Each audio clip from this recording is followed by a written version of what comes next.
Om Sai Ram. This is Sai Satcharitra Chapter 2. This chapter covers the objective of writing the work, the incapacity and boldness in the undertaking, the heated discussion, conferring the significant and prophetic title of Hemad Panth, and the necessity of a guru. The objective of writing the work. In the first chapter, I described Sai Baba's miracle of checking and destroying the epidemic of cholera by grinding wheat and throwing the flour on the outskirts of the village. I also heard about some more miracles of Sai Baba to my great delight, and this delight inspired me to write this poetic work. I also thought that the description of these grand miracles would be interesting and instructive to Baba's devotees and would destroy their sins. So I began to write about the sacred life and teachings of Sai Baba. The life of the saint is neither logical nor dialectical. It shows us the true and great path. Incapacity and boldness in undertaking the work.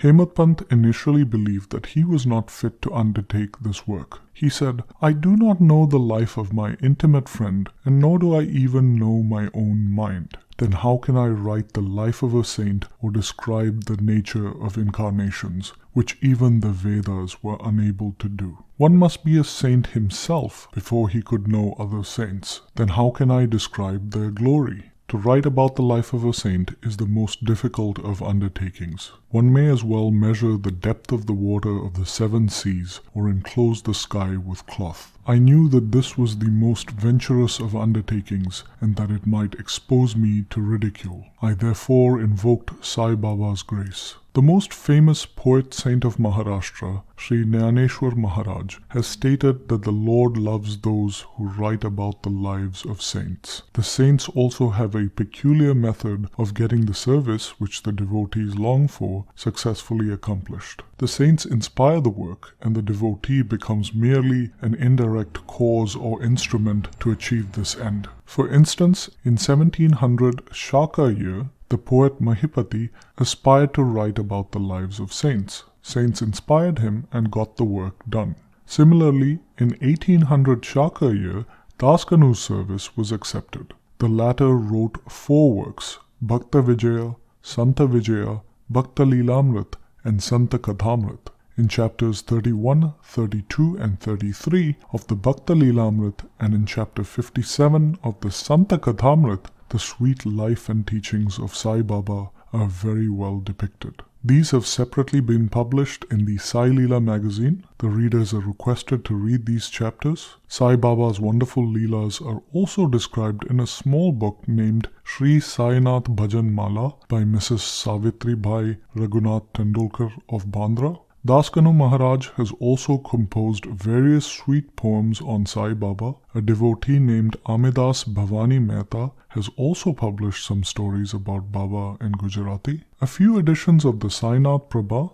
a magazine produced by the Dakshina Bhiksha Sansthan of Shirdi, have also been published. Then one might ask the question, since so many works regarding Sai Baba exist, why should this, the Satcharitra, be written and what is its necessity?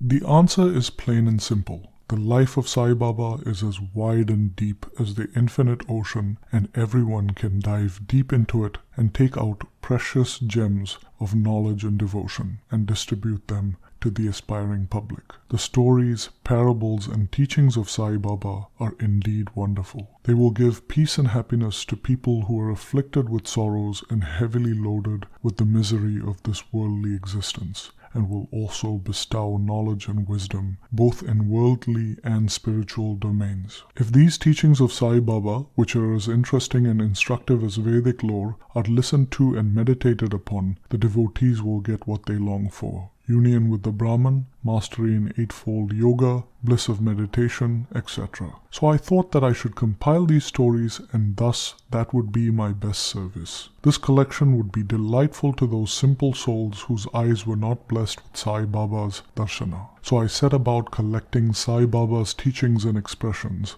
the outcome of his boundless and natural self-realization. It was Sai Baba who inspired me in this matter. In fact, I surrendered my ego at his feet and thought that my path was clear and that he would make me quite happy here and in the next world. I could not myself ask Sai Baba to give me permission for this work, so I requested Mr. Madhavrao Deshpande, alias Shama, Baba's most intimate devotee, to speak to him for me. He pleaded for my cause and said to Sai Baba, "This Anna Sahib wishes to write your biography, so don't say that you're a poor, begging fakir and that there is no need to write it. Instead, if you agree and help him, your feat or grace will accomplish the work. Without your consent and blessings, nothing can be done successfully." When Sai Baba heard this request, he was moved and blessed me by giving me his udi or sacred ashes, and placing his boon-bestowing hand on my head said, "Let him make a collection of my stories and experiences and keep notes and memos. I will help him. He is only an outward instrument. I shall myself write my autobiography and satisfy the wishes of my devotees. He should get rid of his ego and surrender it at my feet. He who acts like this in life, him I help the most. And about my life stories, I serve him in his house in all possible ways. When his ego is completely annihilated and no trace of it remains, I myself shall enter into him and shall write about my own life. Hearing my stories and teachings will create faith in devotees' hearts, and they will easily get self-realization and bliss. Let there be no insistence on establishing one's own view, no attempt to refute others' opinions, and no discussions of pros and cons of any subject. The word discussion reminded me of my promise to explain the story behind my receiving the title of Hemmat Pant, and now I shall relate the story. I was very friendly with Kaka Sahib Dikshit and Nana Sahib Chandorkar. They pressed me to go to Shirdi and receive Baba's darshana, and I promised them to do so. But something happened meanwhile which prevented me from going to Shirdi. The son of a friend fell ill. My friend tried all possible means, physical and spiritual, but the fever would not abate. At length he got his guru to sit by the side of his son's bed, but this too was of no avail. Hearing this, I thought to myself, what is the utility of a guru if he could not save my friend's son? If the guru can't do anything for us, why should I go to Shirdi at all? Thinking in this way, I postponed my Shirdi trip, but the inevitable must happen,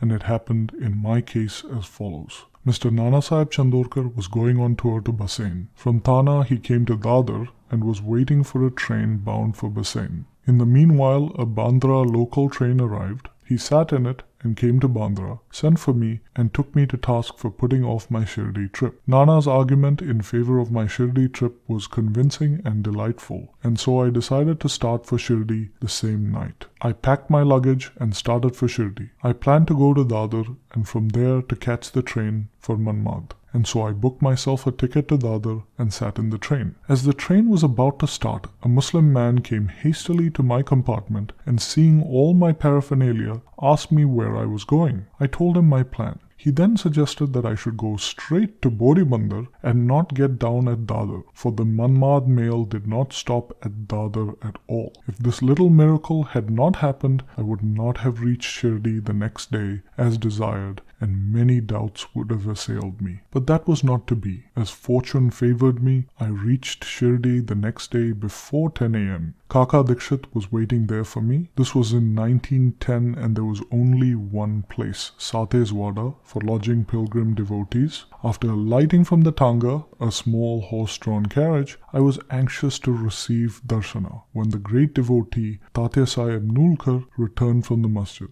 He said that Sai Baba was at the corner of the wada and that I should first receive Baba's preliminary darshana and then, after a bath, see him at leisure. Hearing this, I ran and prostrated before Baba, and my joy knew no bounds. I found more than what Nana Chandorkar had told me about. All my senses were satisfied and I forgot thirst and hunger. The moment I touched Sai Baba's feet, I began a new lease of life. I felt obliged to those who spurred me on and helped me to receive darshana, and I considered them my real relatives. I can never repay their debt. I can only remember them and prostrate mentally before them. The peculiarity of receiving Sai Baba's darshana, as I discovered, is that by receiving his darshana, our thoughts are changed, the force of previous actions is abated, and gradually non-attachment or dispassion towards worldly objects grows. It is by the merit of actions in many past births that such darshana is attained. And if you see Sai Baba, the entire world becomes or assumes the form of Sai Baba.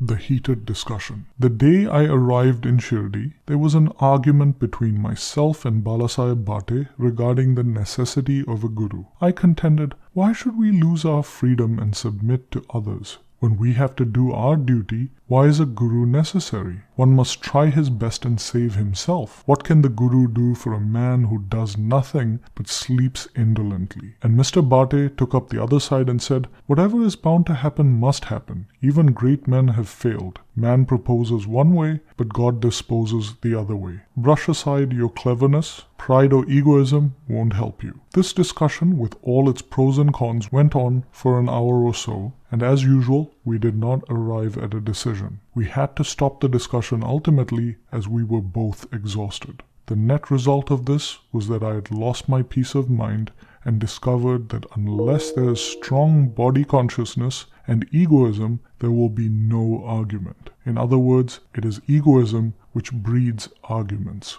The significant and prophetic title. When we later went to the masjid, Baba asked Kakasaheb Dikshit, what was going on in the wada?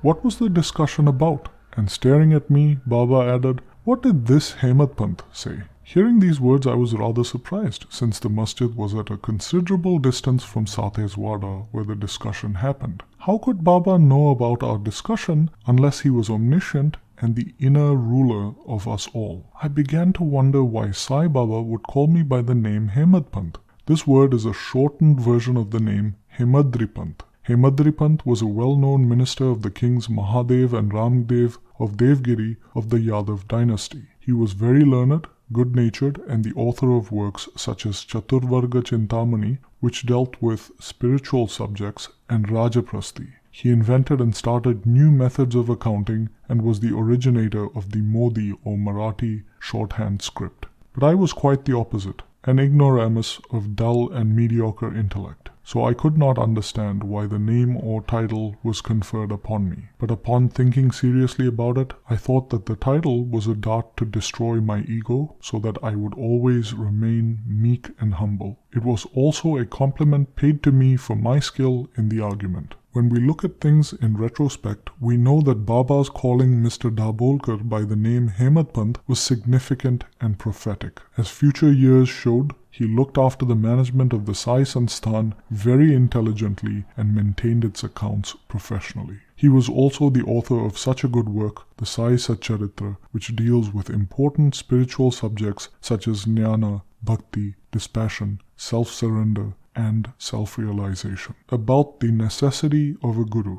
Hemad Pant has left no note or memo about what Baba said regarding this subject, but Kakasaheb Dikshit has published his notes regarding this matter. The day after Hemad Pant's first meeting with Sai Baba, Kakasaheb went to Baba and asked whether he should leave Shirdi. Baba said, yes. Then someone asked, Baba, where should he go? Baba replied, high up. Then the man asked, how is the way that leads there? Baba said, there are many ways leading there. There is one from here too, that is Shirdi. The way that begins here is difficult. There are tigers and wolves in the jungles on the way. Kakasaheb then asked, but Baba, what if we take a guide with us? Baba answered, then there is no difficulty. The guide will take you straight to your destination, avoiding wolves, tigers and ditches on the way. If there is no guide, there is the danger of your being lost in the jungle or falling into ditches. Mr. Dabolkar was present on this occasion, and he thought that this was the answer Baba gave to the question about whether a guru was necessary. Thus, he took the hint that no discussion of the question whether man is free or bound is of any use in spiritual matters. On the contrary, real Paramartha is possible only as a result of the teachings of the Guru. This is illustrated by the examples of great avatars like Rama and Krishna, who had to submit themselves to their gurus, Vashishta and Sandipani, respectively, to attain self-realization. Therefore, the only virtues necessary for such progress are faith and patience. Bow to Sri Sai, peace be to all. And this brings us to the end of Sai Satcharitra Chapter 2.